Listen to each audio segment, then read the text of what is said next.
everyone. Thank you for viewing us. So do us a favor, click that big red button down there that says subscribe. When you subscribe, it's totally free to you. Not only is it totally free, but you'll get a notification each Monday when we post new interviews, new insight, and new information. We hope you are enjoying what you're viewing thus far. Please tell your friends about us, tell your family members, your church members. Hey, find a stranger in the street, tell them about it too. We want to take this message to the world. Have a good day, and thank you for watching Alabaster's Box.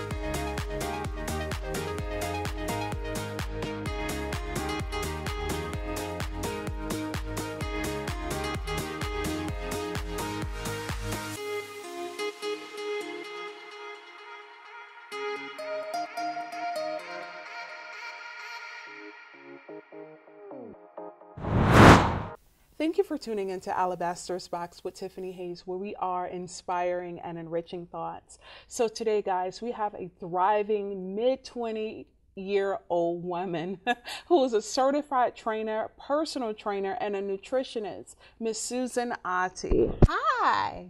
Hi, good to be here. Nice to have you here. Thank you for accepting our invitation to come on the show.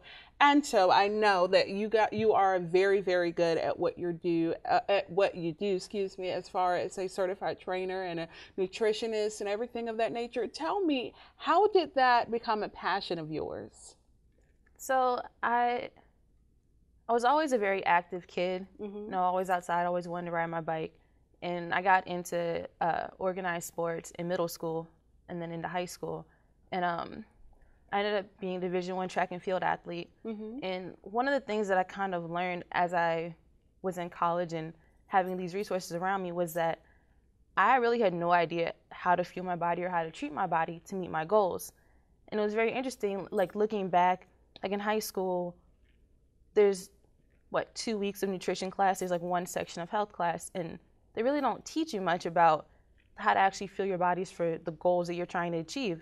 It's just more of follow the food guide pyramid, which if you really don't understand anything about nutrition, it's kind of hard to follow that. And so the more that I learned about my body and the things that I want to achieve as an athlete, the more I just realized the average person doesn't know these things. And so I got my degree in athletic training, so I have a background in sports medicine. And then in grad school, I went on to become a certified strength and conditioning specialist, which is actually a little different from a personal trainer. It requires you to have a bachelor's degree in science or health-related field. So for a personal trainer, you can just go and take different certification tests. You don't have to have that background. So I have my CSCS as well as my certified athletic training certification. It's a little bit different. But so I've just always wanted to learn more and kind of use that. Like I look back at my community and the way that I grew up, and I know that so many of my peers just have no idea how to treat their body. You know, I see like a lot of my friends in high school have been struggling with gaining weight and not knowing how to exercise, and it inspires me to reach out to them and to help them to take that journey and to learn more about their body, because if I don't teach them, who else is going to? It's really not within our system that people take that time to educate them. You know, there's not a big emphasis on physical education in school. There's really not a whole lot of resources unless, you're going out and searching for them yourself. And if you don't know any better, you can't do better. Right, right. So you said a whole lot right there, and it was a whole lot of good nuggets. But let me just go back to just for some people that may not know what organized sports are. What exactly is that? So I was just speaking on actually playing on a sports team. Okay. So, before middle school, I did rec league basketball, kind of, sort of. I'm actually terrible at basketball. You are? Terrible. I'm tall and I can play great defense, but I can't shoot the ball. You got to know where your strength is. Okay. Yeah. Okay. But, I just kind of did that because my friends did it, and, they needed an extra person on the team so they could have a team. But okay. That wasn't my thing. It wasn't until middle school that I actually played on an organized team where, we had actual games and practices.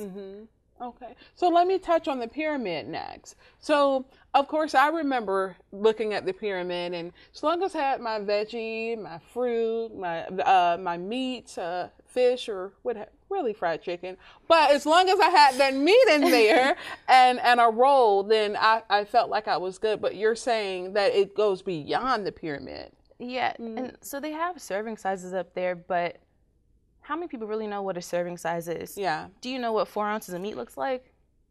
Is that a real question, or Yeah. you just you wouldn't be able to. That's that. No, but I'm just saying, because in general, people don't have that idea of, a serving of meat is the palm of my hand. Mm-hmm. So it's hard, because even if you have that resource, you're looking at the food pyramid and you're like, okay, well, I'm eating all these things, I'm good, but are you eating it in the right portion size? And if you have very specific goals, if you're trying to gain muscle mass or if you're trying to lose fat while you're toning, you need to eat a certain way. And that really doesn't go into that. It just gives you a general guideline of how many calories you should be eating, and make sure you're eating from all these groups. But not how much, not when. It doesn't tell you about timing. So talk about the timing on it then. I've heard before to eat every 3 hours, but I don't know. Then somebody else says eat 3 meals a day and small snacks in between. What exactly are you supposed to do with that? So it depends on the person. There's not a one rule fits all kind of thing, and it depends on what your goals are. A lot of times women tend to have a slower metabolism, so it's better for them to eat smaller meals consistently throughout the day to keep their metabolism going. But if your schedule only allows you to eat 3 meals a day, that's fine too. If you're active and you're moving, you're going to be burning those calories, so you just have to proportion them and make sure that you're getting the right fuel for your body.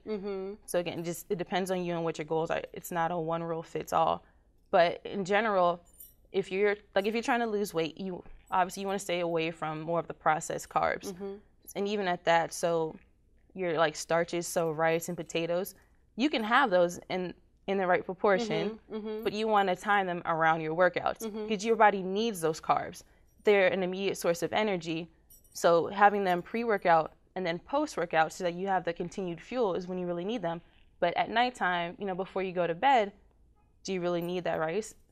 It's just going to sit there. It's going to get stored and turned into fat. So it's better for you to have higher protein and higher healthy fats, because they keep you satiated so that you don't wake up in the middle of the night like, I really need a snack. But you don't really need that immediate energy. You're going to sleep. That makes a lot of sense. Guys, that makes a lot of sense. That makes a lot of sense. And that's not in the food pyramid. It just tells you, make sure you're eating this, this, and this at some point in the day. So tell me and we'll get on the working out part of this, but tell me, how important is the nutrition when it comes to your brain function and your body and energy and everything of that nature? Nutrition is everything.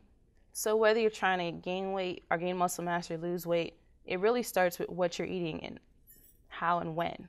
So basically, you need to be eating clean foods and you need to be timing them correctly.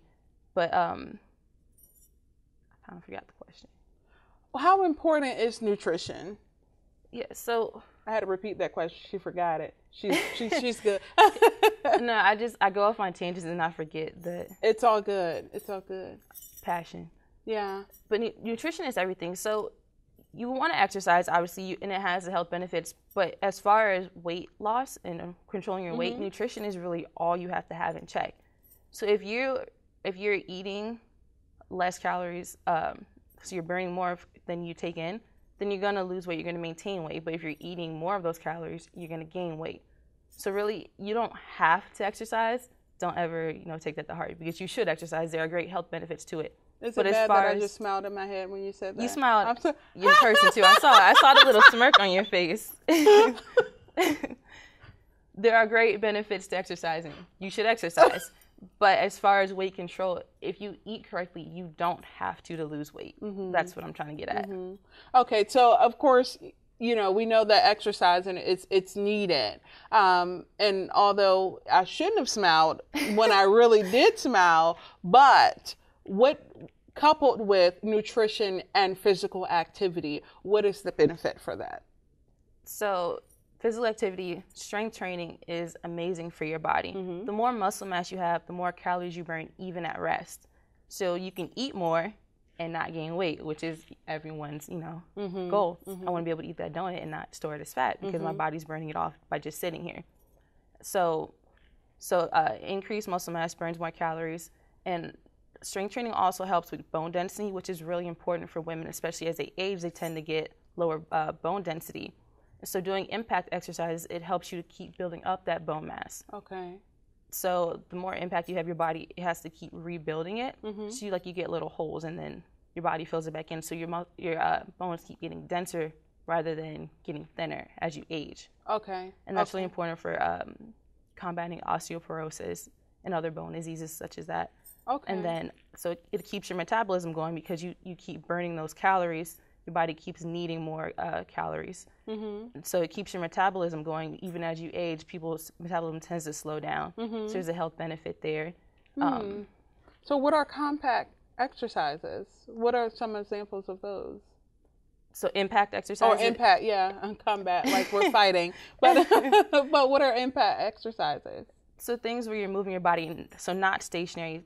So you can be on a machine and you can do like the weightlifting from the machine, but like doing burpees and things like that where you're jumping and moving your body. Okay. Guys, I have this relationship with Susan because she was actually my husband and I personal trainer too. So I'm just thinking about not torture, physical activity during our sessions, but continue. I think the word you're looking for is fun. Sure, we can go with that word too.